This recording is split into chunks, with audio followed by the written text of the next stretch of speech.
video got released back in, I think it was the spring or summer. There was a request for a kayak video. So fortunately I do both. So today I'm going to tell you a little bit more about kayaking. Okay, so before we hop in the water, we definitely want to start talking about equipment.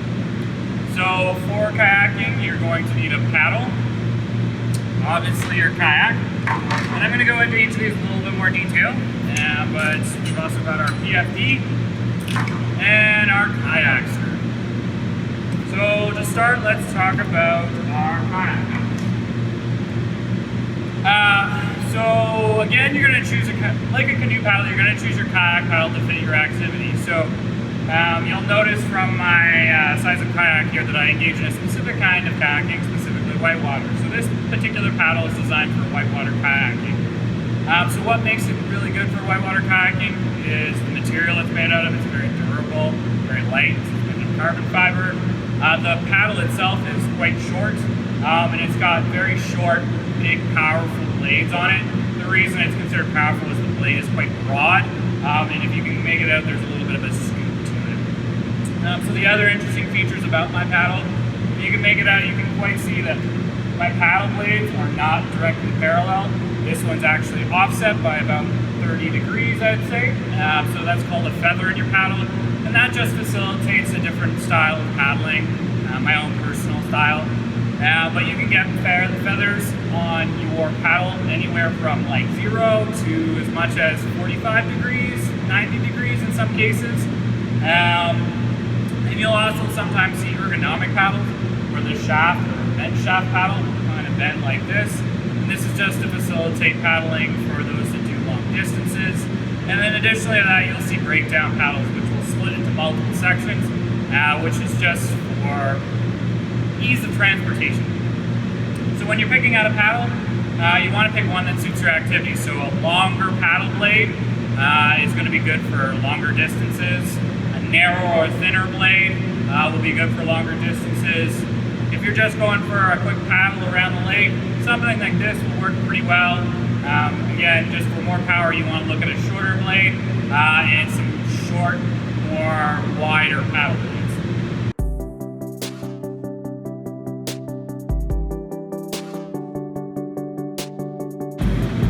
Okay, so next piece of equipment we're going to talk about is a kayak skirt. So here's mine. So there's really two key factors in picking out a kayak skirt. One, you want to make sure that the tube fits around your waist, and the other one being the rand fits the cockpit of your boat. So I'll just give you a quick look at the cockpit of your boat. There's the space in the kayak that I sit in here. So you can see that my skirt is designed to fit the shape of the cockpit.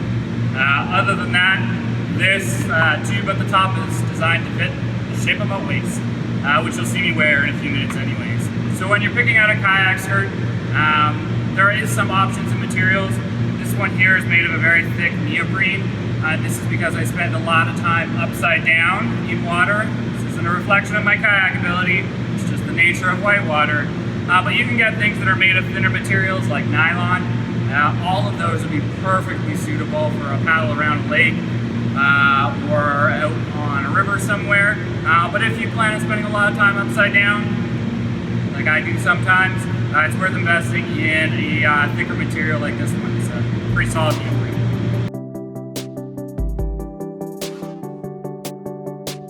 Okay, so the next piece of equipment we're going to talk about is PFD. So your requirements for a PFD in kayaking are fairly similar to canoeing. So if you haven't watched my canoe video, I'll just kind of review that quickly for you. So you can see here that my PFD is quite different from perhaps the traditional universal PFDs that you see that you can purchase like Canadian Tire. What makes it different is the shoulder straps. The shoulder straps are significantly thinner, and this just enables my shoulders to move a little bit more freely, which is important in kayaking when you got both shoulders on the go. So a thinner strap helps with that. And then also the bulk of the PFD is concentrated around my torso, right here. Again, it's just ensuring that I have the same amount of flotation as the universal PFDs, just putting it in a place that's a little more out of the way. The only other addition to this PFD that makes it significantly different from the universal PFDs is just where the zipper is located. So you can see here that it's located off to the side. Why that's done is basically if I end up in the water and someone lifts on my straps, it transfers all the stress down the front of the PFD. So if my zipper was located down the front and someone were to yank on my shoulder straps, there's a good chance that the zipper down the middle of a PFD would split open, which is something we really don't want to happen if you're in the water. So in order to avoid that, in this particular PFD design, they've transferred the zipper over to the side to get it out of the way.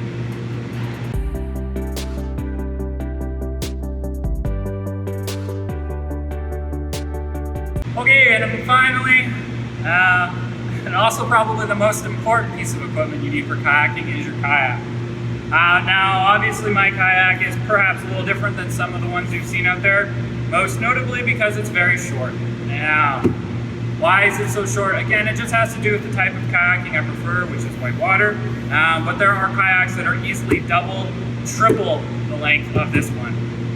So by having a short kayak, it lets me spin like a top, which is something I like to do in whitewater, but not something you probably like to do when you're out paddling on the lake on a weekend. So for most of you, I would recommend you look at a kayak probably about twice the length of this one. Now, elsewhere on the kayak, what noticeably makes this kayak different will be the volume of the kayak on the inside. Okay, so despite this kayak being shorter, there are some similarities that you will see in all different kayaks. So some common components of kayaks include the grab loops, so you can see them on the front and end of the kayak. This is just for ease of transportation of your kayak. All kayaks will likely have a cockpit for you to sit in. Some of them will be closed or open cockpits. That's just dependent on whether they're designed for a skirt to go on top. And they'll all have a back band, which is this piece right here. So this reaches around the back of literally your lower back. It just provides that back support. We'll have the seat. And then if you look in my kayak down this way, you'll also see the foot pedals. So in this particular kayak, my foot pedals are literally a foam block because they don't serve much purpose other than to keep my feet in place. However, if you were to go and buy, say, an ocean kayak, or particularly a kayak with a rudder, so a rudder would be something that sticks off the end here to steer the kayak, you'll notice that the pedals will actually operate the rudder and can be moved. In this case, because it's a kayak just for me and only me, I've got a foam block that never moves. Other than that, that's pretty standard components to a kayak. Some just general knowledge for when you go to rent or purchase a kayak. The broader your kayak is, so that's the wider the kayak is, the more stable it will be. Now, the flatter the bottom of the kayak, again, the more stable it will be. The longer the kayak, the more in a straight line it will travel, but the less stable it will be. By stable, I mean it's less likely to flip over on you. And most of them will have some pretty unique hull shapes to them, so you can see some very declined ridges on the side of my kayak here. And those just fulfill various functions when they're in the water, none of which you really need to worry about when you're out at the lake. So when you go out to rent a kayak, maybe look for something about half or twice the length of this one. Something about this width, maybe it can be a little narrower, and try and get a closed cockpit. I know the open cockpits seem like fun, but as a true whitewater kayaker, I can't recommend it. Get yourself a closed cockpit, try out a skirt just to have some fun.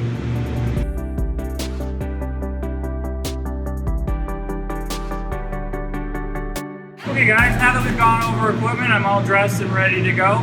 I just want to review quickly how to fit certain pieces of equipment for you. So when we look at my kayak paddle, the way it's designed to fit me is if I hold it above my head, my hands are near the blade but still on the shaft. I'm forming a 90-degree angle with both my elbows, or it should be closely. It's hard for me to tell right now. When you're picking out a kayak paddle, you try and want to do the same. But again, you might look at the slightly longer shaft with the paddle blade sticking further out if you're going for a nice open water paddle.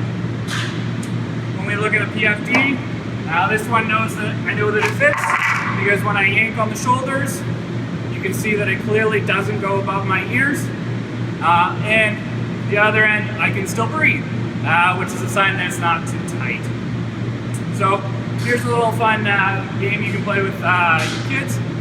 So when you're testing for a PFD fit, I like to call it a lunch money test. And what happens is you go up to your partner and you grab them by the shoulder straps and you shake them and say, "Give me your lunch money." And clearly in the process, if the shoulder straps don't go above the ear, then you know the PFD is tight enough.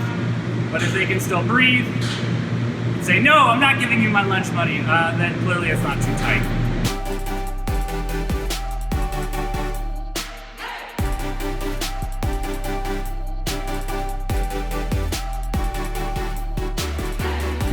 Okay, so guys, we're ready to get into our kayaks. So I have the advantage of getting into my kayak on land. And that's mainly because the bottom of my kayak is flat. Now some kayaks come with a keel, which is a ridge on the bottom of the pit, on the bottom of the boat. So fortunately, if you get into one of those on land, you're immediately going to roll left or you're going to roll right. So something to consider about when you go to purchase or rent a kayak is whether or not you want to have a keel. So I don't have a keel, so I can get in the boat on land. So here I am sitting in my kayak, and the next thing I need to do is put on my skirt, at least attach my skirt to the cockpit, that is. So when you're doing this, it's always best to start at the back. But a little tip is always make sure that you've got this part of your skirt facing in towards you and away from the kayak. So this is called your grab loop. And it's important that this stays outside the cockpit so that if you ever need to get out of the cockpit, you can give this a yank. So make sure you start with that one well out of the way, and then go to the back of the kayak and slowly feed the rim of your skirt around the cockpit. And if you've done it right, you can reach. And tuck in the side. Okay, so my skirt's all tucked in and I'm ready to go. Again, just as a reminder, you want to make sure that your grab loop or your ejection loop, whatever you want to call it, is right here. This is the only means by which you can pull on your skirt to release.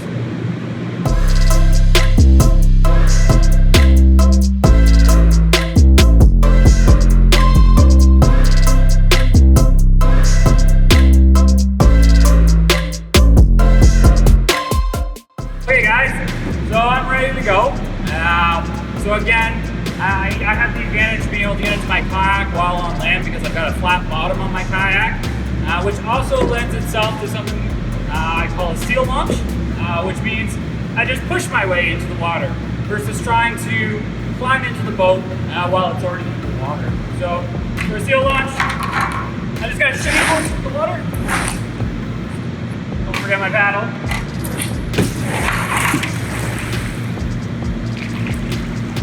I'm ready to go. Now that we're in the water, it's time to get a better idea of how we're going to control our boat. Now, when we look at forward paddling a kayak, it's a lot simpler than a canoe. We got a paddle blade on both sides of our boat. So we don't need to worry about any combination strokes like we do in kayaking. It's just a simple combination of forward paddle strokes.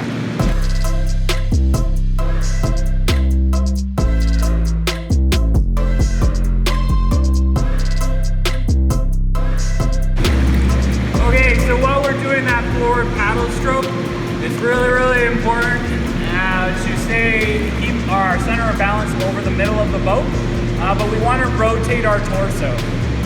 Rotating our torso allows us to put more muscle and more power behind each of our strokes. So as you go to paddle, you'll notice that you'll want to look towards the gap that's created by your arm so that you can plant your paddle and move forward. And then you repeat on either side.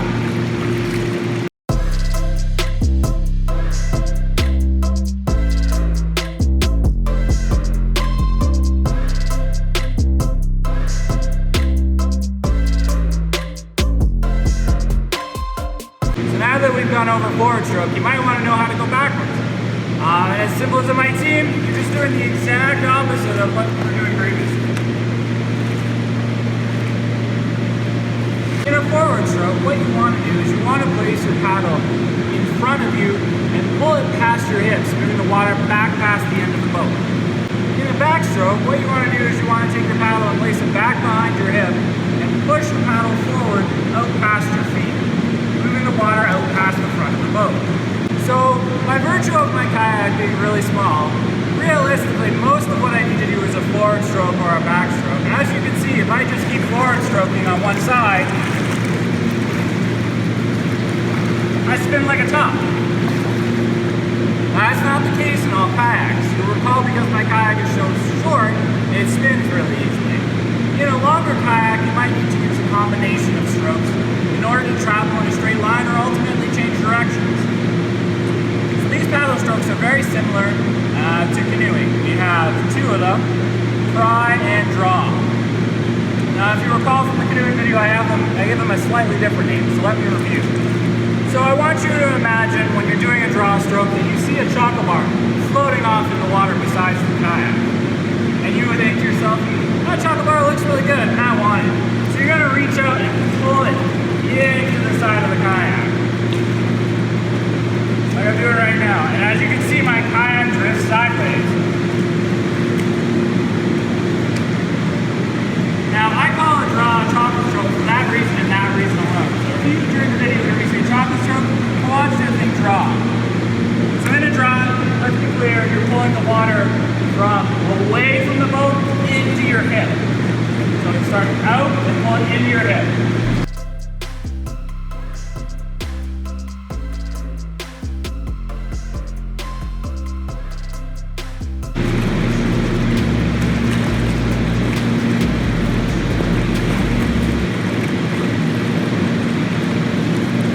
Now the opposite of the draw is the pry. Now, understand that a pry is not used a lot in kayaking. In fact, it's likely to actually tip your boat, but it's still an important paddle stroke to be able to know and understand, because you will use it in some capacity or another, just not as much as canoeing. So now I have a different name for pry as well. So now after you've done your draw and you've seen that chocolate bar float into your boat, I want you to imagine that as it gets closer, you realize it's a piece of poo. And what do? You take the paddle and you push it away from the boat. Push it away. Push it away. Push it away. So if you ever hear me refer to as a poo stroke, by that I mean a pry. So you're going to push the water away from your boat. So we have two more strokes now. We have a draw or a chocolate stroke and a pry, which I'll call a poo stroke. Okay guys, so let's review. There are four basic strokes in both kayaking and canoeing. We have our forward, our backwards, our draw or chocolate stroke, and our pry, also known as the poo stroke. Every other stroke I might do in my kayak is a combination of those four. Typically though, we only really do one combination in kayaking, and that's called a sweep. So you'll watch as I place my paddle blade up near the front of my boat, close to my feet, and then I circle my blade around to the back of the boat. What this does is it facilitates turns. So this could be while you're trying to turn in a straight line, or in my case, while you spin like a top. Notice I'm not going anywhere. Right, so some might say, well, how do you go the opposite direction? Well, I could push my blade in the opposite direction of what I'm doing now. That is an option. However, I would just say, why not do this on the other side? Again, we have a sweep, starting near our toes, and working its way all the way to the back of the boat. Alright guys, now that we have our strokes down, let's try and use them for something productive, like going in a straight line. So, I want to go to the other end of the pool, and it's just going to be a simple combination of forward strokes.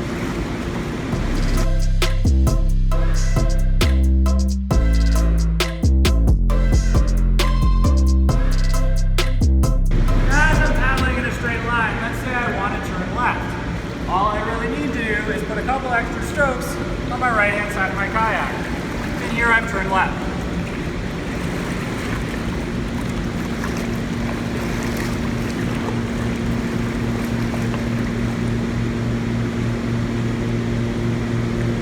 Now let's say I'm traveling in a straight line and want to turn right. All I really need to do is put a couple extra strokes on the left hand side of my kayak and I'll make a turn. So in my earlier example, I talked about how to turn left and right. And in both of those examples, I told you to put the paddle stroke on the opposite side of your kayak from the direction in which you wish to turn. So that meant if you wanted to turn right, all you had to do was put an extra couple paddle strokes on the left-hand side in order to turn right. In this example, you can see that I'm only paddling on the right-hand side of my kayak. Yet my kayak is also turning right. So you can use your paddle blades in various different ways to facilitate turns. It doesn't necessarily always require that you put a paddle stroke on the opposite side from the direction in which you wish to turn.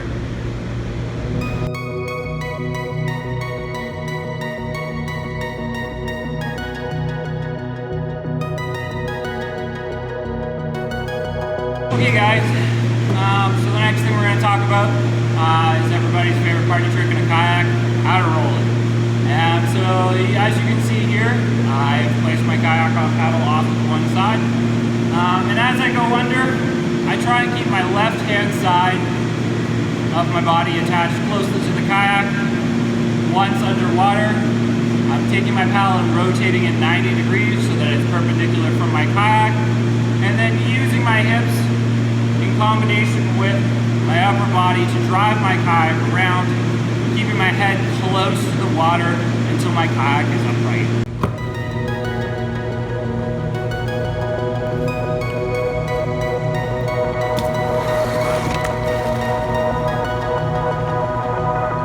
Okay guys, so we're going to break down the components of a kayak roll for those of you guys who are interested in learning about the roll. And I'm going to do this with my assistant here, Catherine. Because she'll allow me to go a lot slower in my kayak roll so that we can look at each individual component of it. So the first thing we're going to look at is the posture of your upper body. So believe it or not, in a roll you want to be as far forward and lean far forward in your kayak as you can. So I'll give you a little side view here. I want to be leaning as far forward as I can as opposed to being upright in my kayak. And this will be self-evident around the little demonstration Catherine's going to help me here with. So I'm going to go over holding myself tight to the kayak, and you can watch as Catherine tries to roll me back over. Ready, Catherine?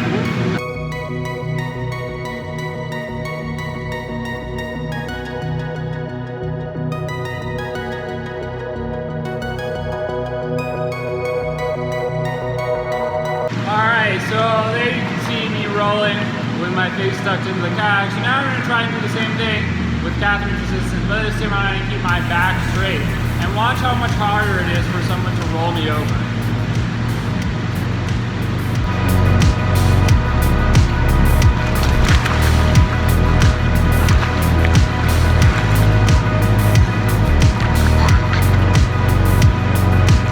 So, now that we've talked about how to position your body forwards and backwards, now we also need to talk about how to position your body side to side, so whether leaning one way or the other. Now in a kayak roll, the last part of your body you really want to come out of the water is your head. Now this might seem counterintuitive, but it's designed so that your body, or center of gravity in your body, stays close to the kayak, making the roll easier to do. So in this example, I'm going to let my head drag out of the water. It'll be the last piece out, and you can watch how that makes it easier for Catherine to roll me over.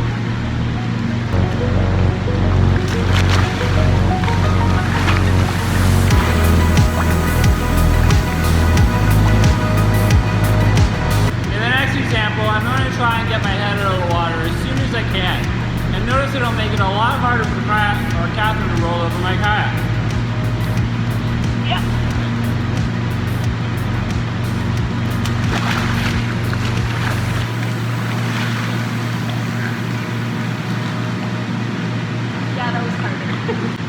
So now that we've talked about body position in a kayak roll, let's talk about our hips.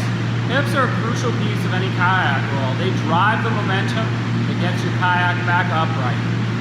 So Catherine here is going to demonstrate a pool edge. So she's going to lay her hands out on the side, on top of the water, just like this, and I'm going to use them as an edge to control my boat. You can watch what my hips do.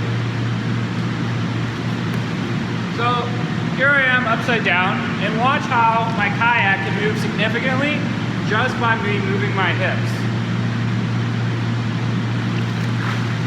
So when you're doing a kayak roll, it's really, really important that you lead your roll with your hip drive.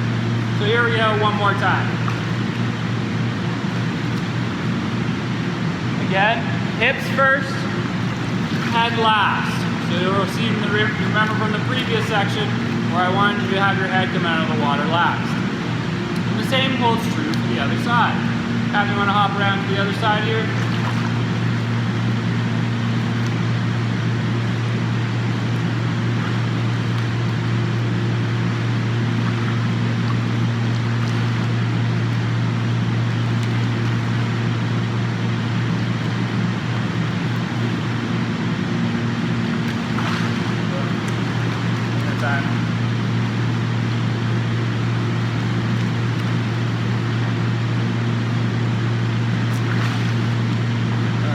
Alright, so now we've talked about our head and body position, we've talked about the hip drive, and the last piece is your paddle. Now this particular roll that I'm teaching you is called a C-to-C roll. So what you're going to do with your paddle, and you'll see in a second why it's called a C-to-C roll, what you're going to do with your paddle is turn it off to the side. And then if you can imagine, while I'm upside down, my paddle blade is going to turn out from the boat. And I'm going to take my paddle and bring it over across the top of my head, bringing my body up the other side.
Okay guys, thanks for watching. I hope you enjoyed this episode of Wreck Explorers about kayaking.